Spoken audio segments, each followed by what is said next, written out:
Deputetja Olta Gjatshka e shoqëruar edhe nga kryetari i Bashkisë së Pogradecit Ilir Xhakolli kanë vizituar një punishte të prodhimit të ikonave në këtë qytet, e cila operon aty prej 2 vitesh. Erald Mullaj, drejtuesi i kësaj punishtaje, ka më shumë se 10 vite që merret me prodhimin e ikonave, ndërsa për më shumë se 8 vite ushtroi këtë biznes në Rumani dhe më pas vendosi që pas 26 vitesh në emigracion të rikthehet në vendlindje duke hapur punishte në Pogradec. Sot për sot kjo është e vetmja punishte në vendin ton e certifikuar për këtë prodhim, i cili eksportohet në të gjithë Rumaninë.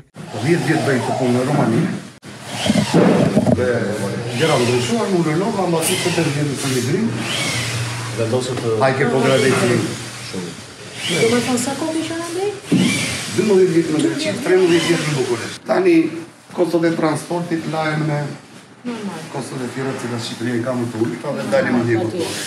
Super. të paktën një në vendin. Sigurisht. O çfarë tregu ke? Komplet Romaninë, me vetëm që kam licencë të drejtë të bëj të prodhoj prodhime turkish.